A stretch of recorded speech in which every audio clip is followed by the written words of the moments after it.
সবাইকে শুভেচ্ছা ও স্বাগত শুরু করছি আপনাদের প্রিয় অনুষ্ঠান ছুটি রাতের লাইফে। প্রিয় দর্শক, নিঃসন্দেহে সঙ্গীত একটি ঐশ্বরিক বিষয়। শুদ্ধধারার সঙ্গীত নিঃসন্দেহে হৃদয়স্থলের গভীরতম ভাবের আদান প্রদানের সব থেকে শক্তিশালী মাধ্যম, যা কোনো সীমারেখা, জাতিগত ভেদাভেদ, ভৌগোলিক অবস্থানের উপর নির্ভরশীল নয়। আজকে আপনাদের সামনে উপস্থিত হয়েছি বিশেষ এক আয়োজন নিয়ে, যেখানে ভারত এবং বাংলাদেশে দুদেশের গুণী কয়েকজন সঙ্গীতের মানুষ আজকে আমাদের সাথে কথা বলবেন। চলুন পরিচয় করে দিয়ে। আমার সবার ডানে রয়েছেন কলকাতা থেকে রবীন্দ্রসঙ্গীত শিল্পী স্বপ্না রায়। নমস্কার।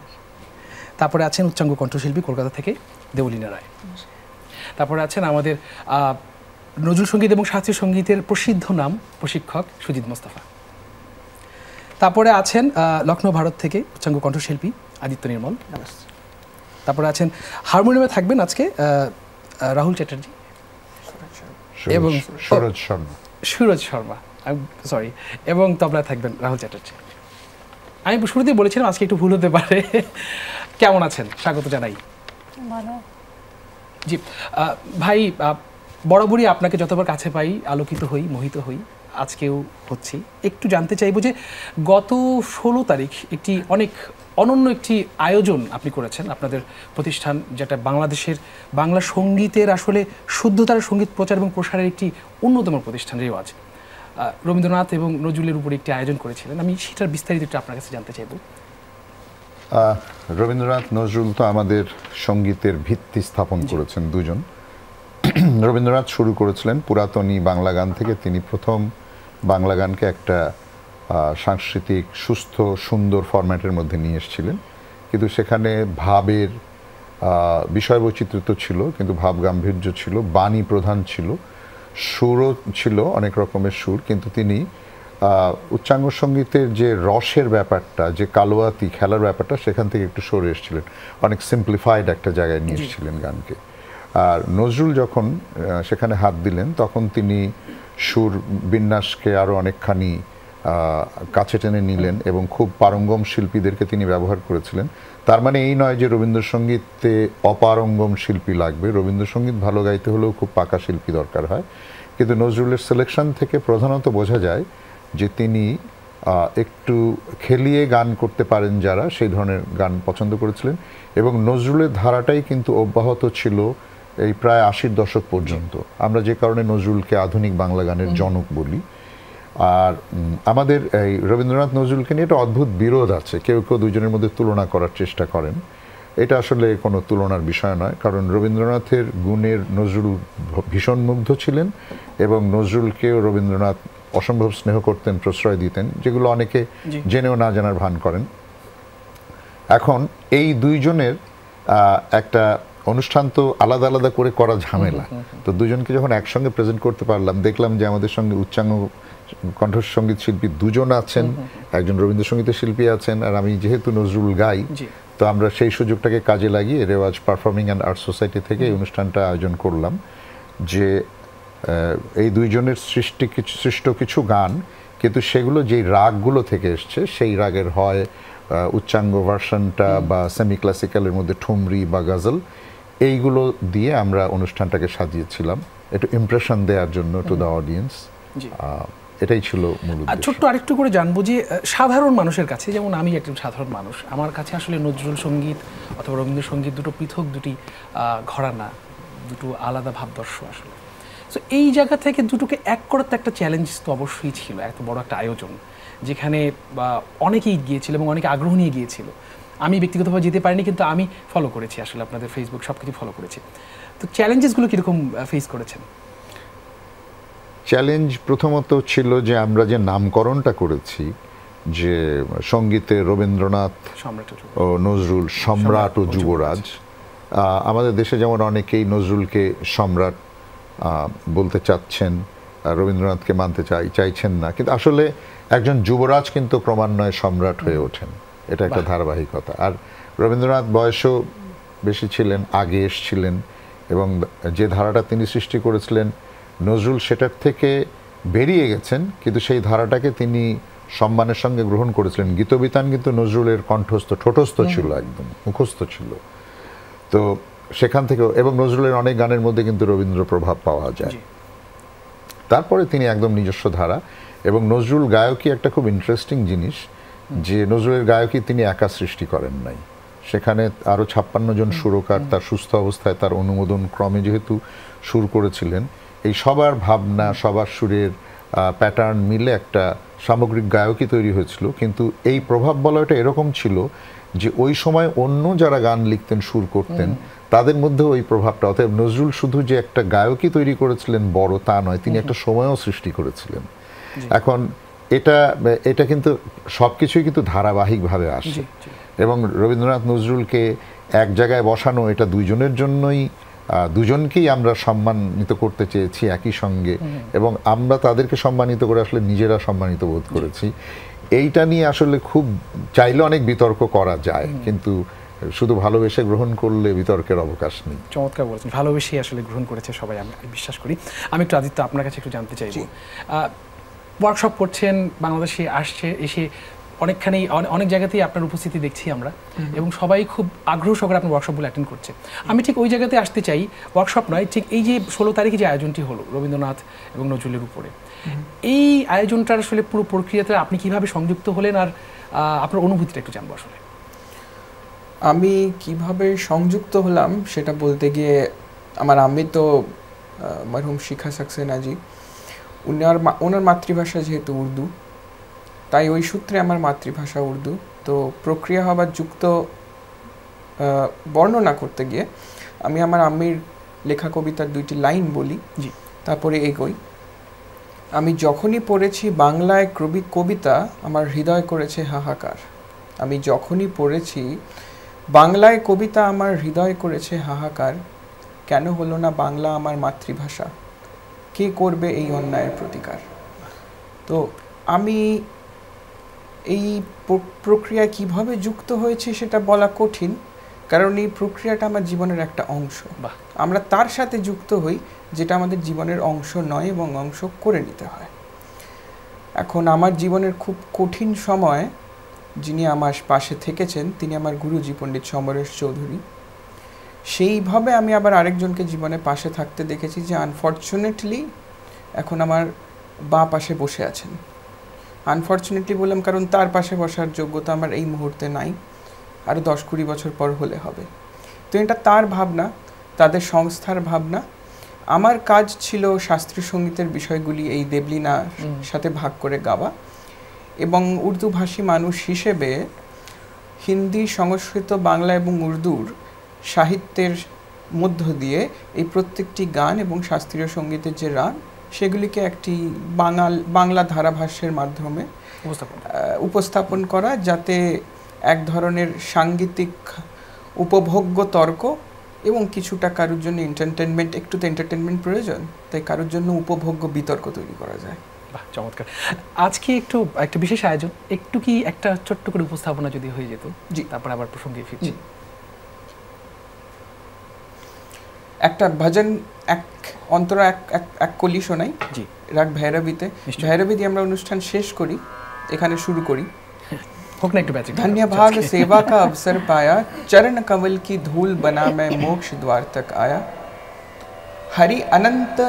हरि रूप अनंता माने गॉड इनफाइनाइट, এবং তিনি তাই মায়ের রূপ ধরে আসেন। हरि अनंत हरि रूप अनंता कैसे कोई धावे, राग रागिनी के सुर सुर में हरि निज रूप दिखलाया। बड़ा बड़ा बड़ा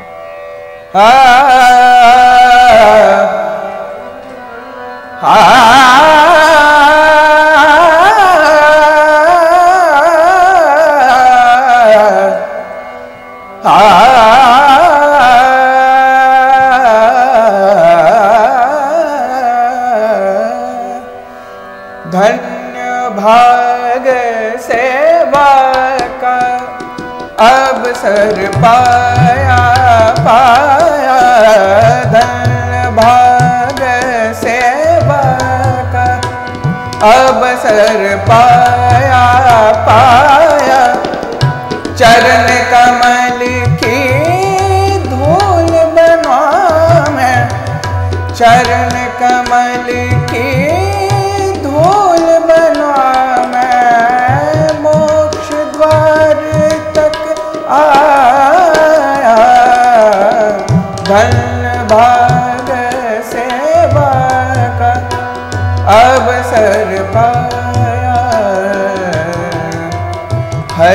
अनंत रूप अनंत कैसे कोई धावे राग रागिनी के सुर सुर में राग रागिनी के सुर सुर में हरि निज रूप दिखाया धन भाग से भागा अब सर पाया पाया धन भाग से भागा सेवा का सेवा। অসংখ্য ধন্যবাদ। আমি একটু স্বপ্নদি আপনার কাছে আসবো এবং আপনার কাছেও আসবো। সেটা হচ্ছে যে সুজিত ভাই বলছিলেন যে আপনি ঘুরতে এসেছেন, আসলে আসলে একটা আদান প্রদানের একটা ব্যাপার আছে, সেটা ব্যবসায়িক নয়, সেটা সংস্কৃতির আদান প্রদান হয়, ভাষাগত আদান প্রদান হয়। এই যে বাংলাদেশে এসছেন, বাংলাদেশে কেমন লাগছে প্রথমে জানতে চাইবো। আর সঙ্গীতে যে একটা পরিবেশ, যেটা রেওয়াজ ডেফিনেটলি আমাদেরকে দিতে পারছে বিভিন্নভাবে, একটু সংক্ষেপে জানবো যে এই সঙ্গীতের আদান প্রদানটা আসলে কি আর কেমন হচ্ছে বা কেমন দেখছেন আমাদের এখানে পরিবেশটি। সত্যি বলতে কি এখানে এসে আমার তো মনে হচ্ছে না যে আমি যে ইন্ডিয়াতে নাই বা অন্য কোথাও আছি। মানে এনাদের আতিথেয়তা বা এতটাই আন্তরিক, আমার তো মনে হচ্ছে না যে আমি ওনাদের কোনোদিন চিনতাম না। আমার যে আমি বহু বছর ওনাদের চিনি, মানে এই ব্যাপারটা আমাকে ভীষণভাবে নাড়া দিচ্ছে। যে তখন একটা কথা মনে হচ্ছে যে সঙ্গীতের দ্বারাই বোধ এটা সম্ভব, কারণ আমরা একটা ভাষাই বুঝি, সঙ্গীত, তাই না? উনিও সঙ্গীতের ভাষাই বোঝেন, আমিও সঙ্গীতই বুঝি। তো সেই জন্য হয়তো এটা আরো ভালো ভাবে আমরা পাচ্ছি বা পেয়ে চলেছি। তো এটাই আর কি। জনাব মাফ করেন, আপনার প্রশ্নের এখানে একটা উত্তর আমার দেওয়া উচিত, প্লিজ। আমি তাই আপনাকে ইন্টারাপ্ট করলাম। আমাদের আসার উদ্দেশ্যটা, আমি যেহেতু উর্দু ভাষী এবং আমি লখনৌর জন্ম এবং একটি অসাংঘাতিক পরিবারের, আমার মায়ের ইচ্ছাতে এবং পণ্ডিত রবিশঙ্করজির অনুপ্রেরণায় আমার গুরুজি পণ্ডিত সমরেশ চৌধুরী আমাকে ৩০৩ বছর বয়সে কলকাতায় তার বাড়ি নিয়ে যান। আগামী ২২ বছর তিনি আমায় সঙ্গীত শেখান। তো যখন সৌভাগ্যক্রমে আমি ১০ বছর আগে কমপ্লিটলি ব্লাইন্ড হয়ে পড়ি এবং যখন আমার গুরুজি পণ্ডিত সমরেশ চৌধুরী ২০১৯-এর ১৩ই জুন মারা যান, এবং সেই সময় আমার আম্মিও ক্যান্সারে মারা যাচ্ছিলেন, উনি ১৩ই অগস্ট মারা যান। আম্মি যাবার আগে বলেছিলেন যে তুমি বছরে ২ থেকে ৩টে ট্রিপ করবে, কনসার্টের ট্রিপ, যেখানে ফ্রি ওয়ার্কশপ, কর্মশালা দেবে, ফ্রি মানুষের জন্য গান গাইবে, সেটাকে কনসার্ট বলবে না, এবং সেখানে সম্মানই চাইবে না। বাংলাদেশ আমাদের কাছে সেই রকম একটা এই বছরে করার ট্রিপ, যে কারণে আমরা এসেছি। আসার সময় আমি দেবলিনা বা স্বপ্না আন্টিকে চিনতাম, তাই তাদের আমি টিমে আমার ইনক্লুড করি। তারা যেহেতু খুব বিখ্যাত ওখানকার শিল্পী, আর রাহুল ভাই, সুরজ ভাই তো আছে। তো আসলে এখানে আসার অর্থ তো রয়েছে এবং অর্থনৈতিক লাভও রয়েছে। সেই অর্থনৈতিক লাভটা হচ্ছে উর্দু বা বাংলার এক ধরনের সাংগীতিক এবং সাহিত্যিক অর্থ। বাহ, অসংখ্য ধন্যবাদ আপনাকে। আসলে আমরা বিরতিতে যাবো, বিরতি থেকে এসে আপনার কাছে ফিরবো আসলে। জি, তাহলে নিচে একটা ছোট্ট বিরতি, ফিরছি, এখন সঙ্গে থাকবেন।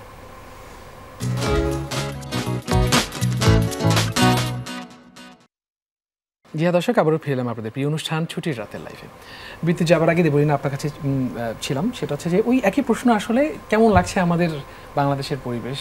খুবই ভালো লাগছে, স্পেশালি আমরা যে ওয়ার্কশপ যে করছি তার যে ফিডব্যাকটা আমরা যে পাচ্ছি ওটা খুবই আনএক্সপেক্টেড, বাট খুব পজিটিভ রেসপন্স পাচ্ছি, যেটা দেখেও ভালো লাগছে। এবং আমাদের যে ক্লাসিক্যাল মিউজিক, আমরা যে ইন্ডিয়ান ক্লাসিক্যাল মিউজিক এখানে যে আমরা ওয়ার্কশপের থ্রু যে আমরা প্রচার করার চেষ্টা করছি, তো I can see that student এবং সবাই খুব ভালোভাবে নিচ্ছে এবং তারা খুব ইন্টারেস্টেড, যেটা খুব ভালো লাগছে দেখে। জি, ওয়ার্কশপ যখন প্রসঙ্গটা আসলো তখন আমি কাজিত আপনার কাছে জানবো, সেটা হচ্ছে যে ওয়ার্কশপ করছেন, গত মার্চে এসছেন, অনেকগুলো ওয়ার্কশপই হতে হয়েছে। একটু জানতে চাইবো যে ইয়াংস্টার্সদের বা নতুন যারা আগ্রহী, তাদের অ্যাটেন্টিভনেসটা কেমন থাকে বা তাদের আগ্রহের জায়গাটা একটু যদি জানাতেন। আমি দেখলাম যেখানেই কর্মশালায় গেছি যে ছাত্রদের ছত্রে ছত্রে এক ধরনের আগ্রহ রয়েছে। তারা এই ধরনের বিষয় চায় এবং পেলে সেটাকে তার আস্বাদ সম্পূর্ণ গ্রহণ করার হয়তো আমি তাদের বয়সী তো, তাই আমি তাদের কাছে প্রশিক্ষক হয়ে যাবার চেষ্টা করিও না, তাই হয়তো তারা যুক্ত হতে পারছে। আমি আশা করব যে এইরকম ব্যবস্থা আরও হবে। আমাদের সিস্টেম বাংলাদেশের যত ভালো হবে, যারা অথরিটি তারা যত এই ধরনের কাজকে ওয়েলকাম করবেন, তত আমাদের মতো কিছু ইয়াং মানুষ বা যারা প্রথিতযশা মানুষ আছেন অন্যান্য দেশের, স্পেশালি ভারতবর্ষে তো এই সঙ্গীতের চর্চা সব থেকে ভালোভাবে হয়, মানে সত্যি কথা এটাই যদি আমরা বলি, তাহলে তারা মনে হয় আরও আসবেন, আরও ব্যাপারটা ঘনীভূত হবে। আমি যদি সুজিত ভাই আপনার কাছে একটু জানবো, সেটা হচ্ছে যে এই যে পুরো টিমটা কাজ করছে, আপনি তো একটা ইগল ভিশন দিয়ে দেখছেন, আসলে একটু বাহিরের চিত্রটা একটু আমাদেরকে একটু বলুন যে কেমন দেখছেন সবার এঙ্গেজমেন্টটা আসলে। প্রথমে বলি, রেওয়াজ পারফর্মিং অ্যান্ড আর্টস সোসাইটি আমাদের এই সংগঠনটা, আমাদের আসলে রেওয়াজ পারফর্মার স্কুল বলে একটা স্কুল আছে যেটা প্রায় 30 বছর বয়স, আর এটা নতুন অর্গানাইজেশন যেখানে আমরা, এটা আমাদের 3rd প্রোগ্রাম ছিল এবং আমাদের অভিভাবক হচ্ছেন ডক্টর মুস্তাফিজুর রহমান। উনি একজন কালচারাল পার্সোনালিটি, কিন্তু উনি সায়েন্সের লোক বেসিক্যালি। আর আমাদের সঙ্গে অল্প কয়েকজন মানুষ আছে, তার মধ্যে আমার স্ত্রী মুনমুন, আমার মেয়ে আছে, শাহিন সামাদ আছেন, ওনার মেয়ে আছেন, এবং আমাদের আরও 2-1 ছাত্রছাত্রী বন্ধু আছেন। তো আমরা এমনি তো প্রোগ্রাম অনেক আয়োজিত হয়, কিন্তু সিরিয়াস যেটা বিষয়, দেখেন একটা ফ্যামিলি যখন চলে তখন যত ডামাডোল যাই থাকুক, সবাই কিন্তু চায় যে তার ছেলে মেয়েটা ভালোভাবে বড় হোক, একটা ভালো স্কুলে পড়ুক, ভালো আচার আচরণ শিখুক। তার মানে সিরিয়াস জিনিসটার চাহিদা কিন্তু রয়ে গেছে, কিন্তু সেইটা সংস্কৃতির ক্ষেত্রে খুবই অবহেলিত হচ্ছে। এটা ভালো একটা নতুন ধনিক শ্রেণী সৃষ্টি হয়েছে, তারপরে কর্পোরেট কালচারের মধ্যে যারা নিয়ন্ত্রণ করে এই জায়গাগুলো, তারা দেশীয় কালচারের প্রতি, ট্র্যাডিশনাল কালচারের প্রতি সেই আগ্রহটা নেয় না। তারপরে প্রযুক্তির বিপুল বিকাশে যে একটা বিশ্বায়ন যে ঘটেছে, সেখানে সব ঝলকগুলো আমাদের কাছে এসে গেছে। তো আমরা ঝলকে এত প্রভাবিত হয়ে গেছি, সেখান থেকে আমরা যদি, ডাইভার্সিটি ইজ ভেরি গুড, আমরা সবসময় পছন্দ করি বৈচিত্র্য, কিন্তু তার মধ্যে যদি আমি নিজের সত্তাটা না বাঁচাতে থাকি, তো বৈচিত্র্যের মধ্যে আমার স্থান কোথায়? তো আমাকে নিজেকে বাঁচানোর চেষ্টা আমাকেই করতে হবে। আমি বিদেশি সংস্কৃতি করে কখনো একজন বিদেশি হয়ে উঠতে পারবো না, বরং তাদের কাছে আমি আন্তর্জাতিক মানে পৌঁছাতে পারবো, আন্তর্জাতিক হতে পারবো যখন আমি আমারটাকে নিয়ে আমি তার কাছে উপস্থিত হতে পারবো। তো এই ভাবনা থেকে আমাদের তো এটা একটা শুরু, হ্যাঁ, কিন্তু আমরা কিছু রেসপন্স অলরেডি পাচ্ছি, যেটা খুব একটা ইতিবাচক সংকেত দিচ্ছে যে আমরা এরকম সিরিজ অফ প্রোগ্রামস যদি করতে থাকি, আমরা আমাদের সাপোর্ট বাড়তে থাকবে এবং আমরা আস্তে আস্তে আগ্রহী করে তুলব। কিন্তু মানুষকে আগ্রহী করা একটু ডিফিকাল্ট এখন, বিশেষ করে নতুন প্রজন্মকে, সেটা নিয়েও আলাপ করব। জি, অবশ্যই শুনবো। একটা পরিবেশনা যদি হয়ে যেত এখন, কে করবে? দেওলিনা করুক আগে। ঠিক আছে, ঠিক আছে। আচ্ছা, আমি একটা, যেহেতু এখন মনসুন টাইম, তাই জন্য আমি এখন একটা কাজরি গিয়ে শোনাচ্ছি। ঠিক আছে।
सुनी से जमुर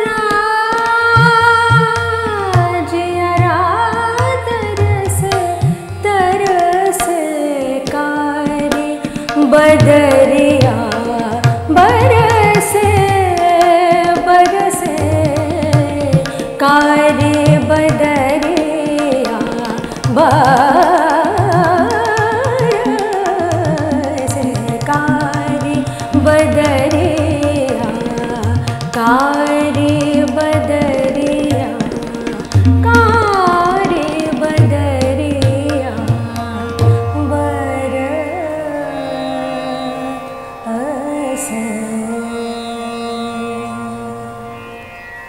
চমৎকার।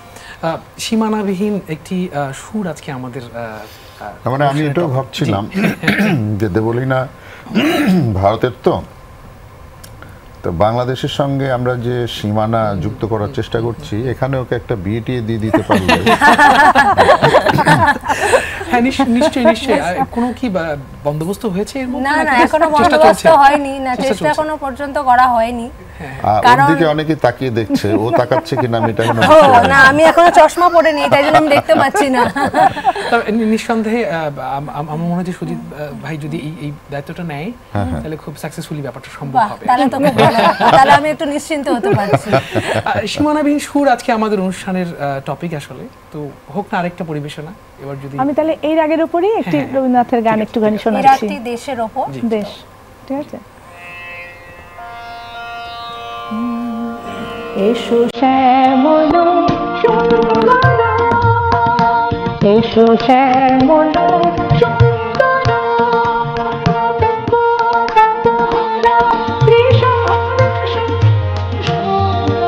বিরোধী চাহিয়া আছে আকাশ শ্যামল সুন্দর,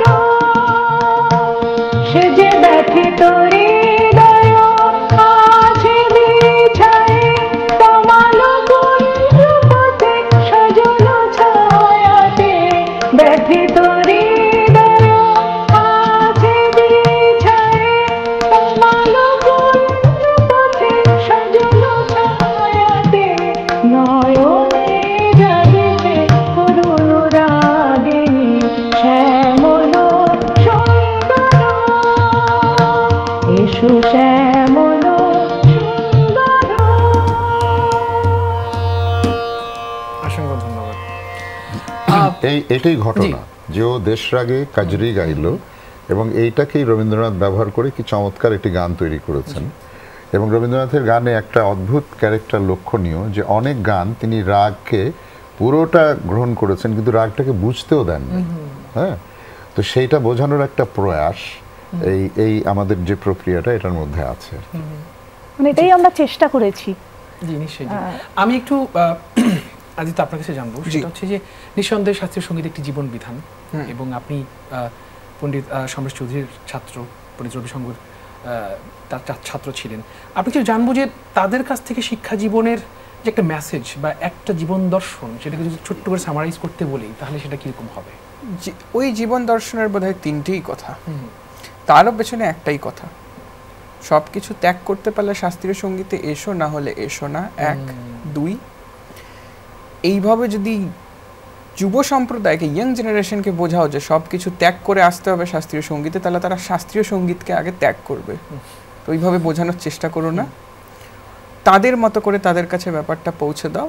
লেজের চিপসের ভেতরে মানে প্যাকেটের ভেতরে আর কি ওই আম দুধ চিড়ে, বাট চিপসের প্যাকেটটা লেজেরই চাই।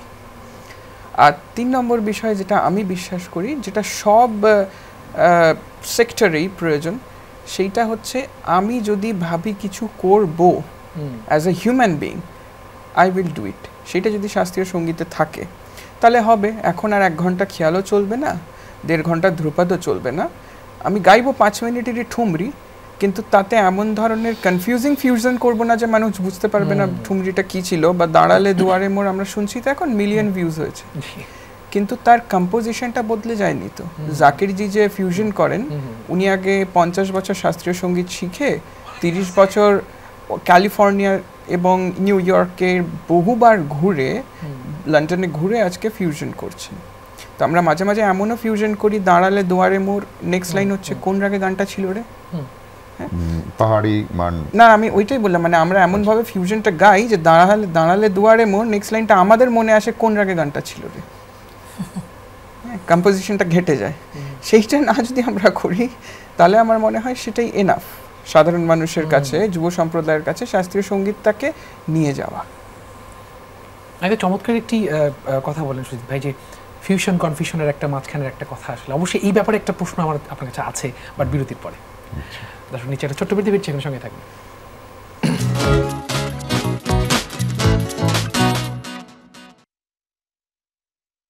দর্শক আবারও ফিরলাম আপনাদের প্রিয় অনুষ্ঠান ছুটির রাতে লাইভে। সুজিত ভাই, বিরতি যাবার আগে আদিত্য একটি ইঙ্গিত দিয়েছিল ফিউশন কনফিউশনের ব্যাপারে। আসলে ঠিক ওই জায়গাটাতে আসতে চাই যে ইদানিংকালে যেটা দেখা যায় যে একটি গানের ঠিক মাঝখান থেকে আরেকটি গান সংযুক্ত হয়, সেটা অনেক মিলিয়ন ভিউজও হয় এবং সাধারণের কাছে সেটা খুব প্লেলিস্টের ঠিক টপে জায়গাও পেয়ে যায়। আসলে তো থাকে না, আমাদের সবার পছন্দের একটা প্লেলিস্ট থাকে, পার্সোনাল করে ফেলেছি আমরা যেহেতু সঙ্গীতটাকে। সেই জায়গা থেকে একটু আপনার মতামতটা একটু জানবো যে এই জিনিসগুলোকে বা এই বিষয়গুলোকে আপনি কোন চোখে দেখেন। বা দেখেন, দুজন গীতিকার যদি সিদ্ধান্ত নেয় যে তাদের দুটো গান জোড়া লেগে হবে, এটাতে আমার কোনো আপত্তি নেই। কিন্তু রবীন্দ্রনাথ, নজরুল এদের গানের সঙ্গে অন্য কারো গান লাগাটা একেবারেই অনুচিত। যেমন বাগিচায় বুলবুলি যে গানটা হয়েছে, এটা কম্পোজিশন গাওয়া অসাধারণ হয়েছে এবং আমি এটা নিয়ে একটা লেখাও দিয়েছিলাম, কিন্তু এর সঙ্গে একটা অন্য আরেকজনের লেখা গান সংযুক্ত হয়েছে। তাতে অনেক মানুষ বিভ্রান্তিতে পড়ে গেছে, তারা মনে করছে যে পুরোটাই বোধহয় নজরুলের লেখা। এবং এইটা নিয়ে নজরুল পরিবার থেকেও কোনো আপত্তি আসে নাই, এবং যারা নজরুল নিয়ে খুব সোচ্চার তারাও কোনো কথা বলেন নাই। তারা অন্য অনেক বিষয়ে কথা বলেন, সুর, আদি অনাদি, রেকর্ড, স্বরলিপি, কিন্তু এত বড় একটা বিষয় নিয়ে তারা নিশ্চুপ থেকেছেন। কেন থেকেছেন আমি জানি না, কিন্তু আমি এটা মনে করি যে সংস্কৃতি পরিবর্তনশীল নিয়ত, এবং সবসময় সময়কে আমাদের ধারণ করতে হবে, আধুনিকতাকে নতুনকে নিতে হবে, জানতে হবে। এবং তরুণ প্রজন্মের চাহিদা অফকোর্স সিনিয়রদের থেকে একটু ডিফারেন্ট হবে। তারা অনেক বেশি অ্যাডাপটিভ, কিন্তু তারা সময় জিনিসটাকে অনেক বেশি দ্রুত গ্রহণ করে। যেমন এটা আমাদের একটা নেচার, আমরা কিন্তু সবসময় বলি আমাদের ছোটোবেলাটা ভালো ছিল, হ্যাঁ, এবং আমাদের বাচ্চারাও কিন্তু তারা যখন আবার বড় হবে তারা বলবে তাদের ছোটোবেলাটা ভালো ছিল। অতএব এই ভালো মন্দ এইটা নির্ণয় করা এটা খুব আপেক্ষিক একটা ব্যাপার। বরঞ্চ যেটা আমরা করতে পারি সেটা হচ্ছে যে আমরা জানি যে এই যে অল্প সময়ের মধ্যে কিন্তু ওস্তাদ বড়ে গোলাম আলী খান 3.5 মিনিটের মধ্যে খেয়াল গেয়ে দিয়েছেন, দুর্দান্ত। ওস্তাদ আমির খান 3.5 মিনিটের মধ্যে খেয়াল গেয়ে দিয়ে, যেহেতু 78 আরপিএম রেকর্ডের টাইম লিমিটে ছিল 3.5 মিনিট, তো সেটা এতই শ্রুতিমধুর ছিল, এতই হৃদয়গ্রাহী ছিল, তো সেটা তো করা যায়, সময় বড় ফ্যাক্টর নয়। কিন্তু তারপরেও ওই তৈয়ারি নিয়ে তো এখন ছেলে মেয়ে গান করতে চায় না, কারণ এখন প্রযুক্তি দিয়ে গলাকে মেলোডাইনে বা অটোটিউন দিয়ে ফেলে এত সুরে নিয়ে আসা যায়, সেগুলো মানুষ ব্যবহার করছে। এখন মানুষ যুক্তি দেবে যদি হার্টের ভালভ চেঞ্জ করা যায় তাহলে গলার সুর চেঞ্জ করলে সমস্যা কি? হ্যাঁ, তো সেটা একটা অদ্ভুত যুক্তি হতেই পারে, কিন্তু তারপরে কিছু জায়গায় আমার মনে হয়, যেমন একটা ইনস্ট্রুমেন্ট দিয়ে আমি সেতার বা সরোদ যতই বাজাই, একটা ম্যানুয়াল ফ্লেভার কখনো সেই যন্ত্রে সেটা সম্ভব না, সেটা সম্ভব না। তারপরে একটা কণ্ঠের গান, সেটা ন্যাচারাল যে রিভার্ব বা ন্যাচারাল যে টোন জেনারেশন নিয়ে আসছে, সেটাকে আমি যতই মেলোডাইন দিয়ে সুরে আনি তার মধ্যে একটা মেটালিক চলে আসে। কে জানে, প্রযুক্তি এত উন্নত হচ্ছে, দেখা যাবে যে সেটাও হয়তো একসময় কভার হয়ে যাবে। কিন্তু আমাদের কিন্তু প্রত্যাশা যে মানুষ তার অরিজিনাল সুরেই গান গাইবে। এখন এই যে যন্ত্রানুষঙ্গ, যেটা এত যন্ত্র এবং সেগুলোর মধ্যে এত চমৎকার সমস্ত সাউন্ড তৈরি হয়, এত ফ্রিকোয়েন্সির খেলা আছে, এটাকে যদি প্রপারলি মেলানো যায় তাহলে কিন্তু একটা দারুণ কাজ হতে পারে, এবং সেটা তরুণরা খুব পছন্দ করে। কিন্তু আবার ওই গাওয়ার জায়গাটাতে যদি যাই, একটা তৈরি কণ্ঠ কিন্তু একটা খুব কঠিন চ্যালেঞ্জের ব্যাপার। সেই জায়গাটা তরুণদেরকে নজর দিতে হবে।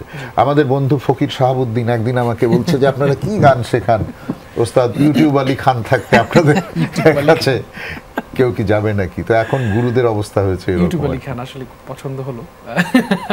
যাই হোক, আদিত্য একটু ছোট্ট করে আপনার যদি কাছ থেকে একটা পরিবেশনা যদি হতো এখন। পরিবেশন মধ্যম মধ্যম। আচ্ছা, আমি যেহেতু পণ্ডিত রবিশঙ্করজি ছাত্রের ছাত্র, পণ্ডিত রবিশঙ্করজি বড় গুরুজি, তো ওনার একমাত্র ছাত্র সমরেশ কাকু সেতারের বিষয়গুলি গাইতেন। তো আমি একটু 1-1.5 মিনিট গাইবো, 1-2টা সেতারের তান একটু মধ্যম। রাগ পরমেশ্বরী।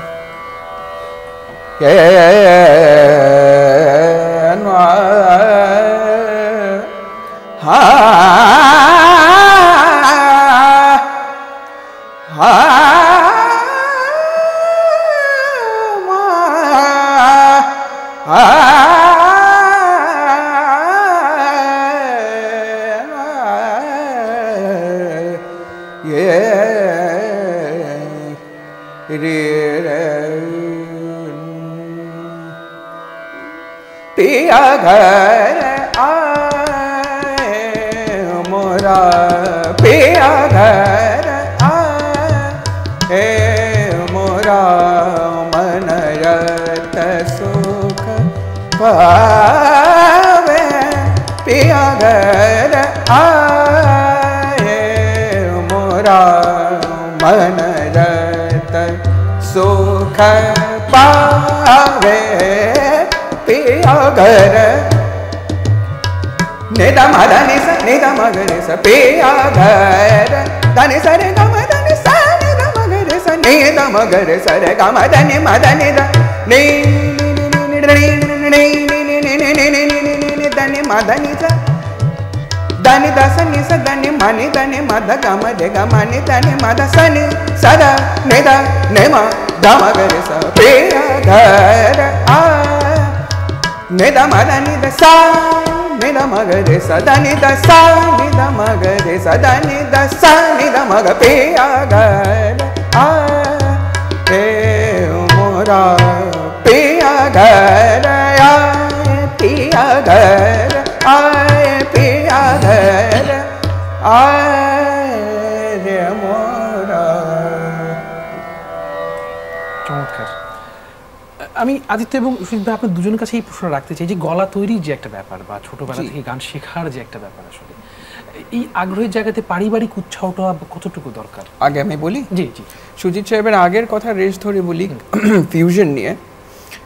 এই যে উনি বলছিলেন যে সাহিত্য, এই বাগিচায় বুলবুলির মধ্যে যে আরেকটি গান ঢোকানো হয়েছে এবং এখন মানুষ এক ধরনের সাহিত্য পছন্দ করে যাতে রসবোধ রয়েছে, কিন্তু সেই রসটা ওই থকথকে রস নয়, উপরের হালকা রস।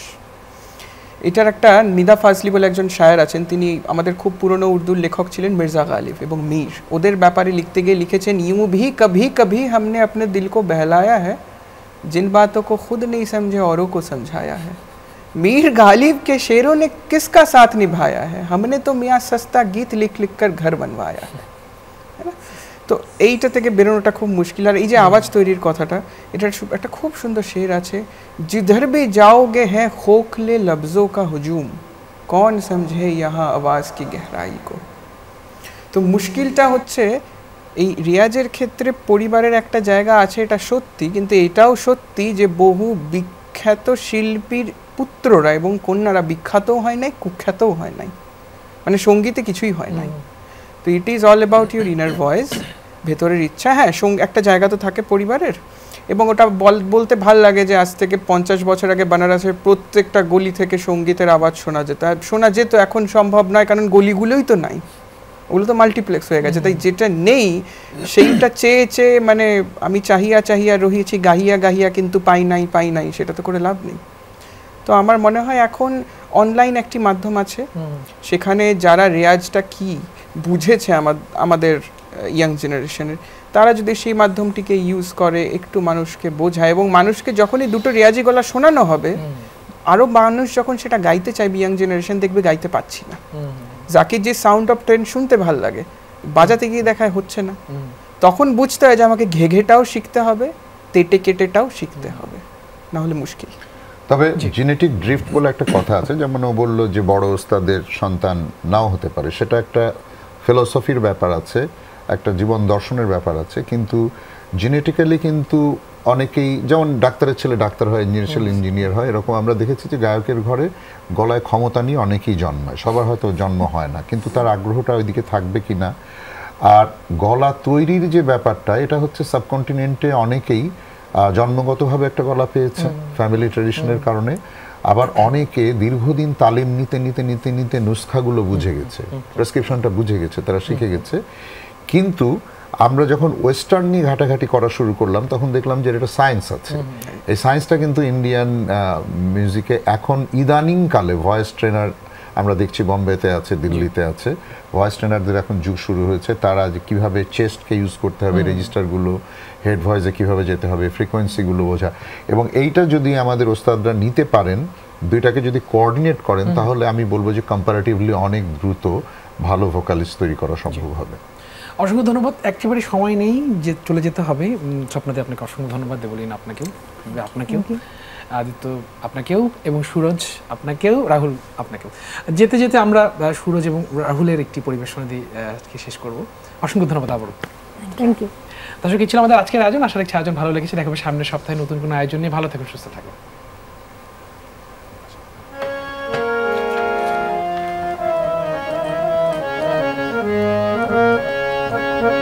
Sure.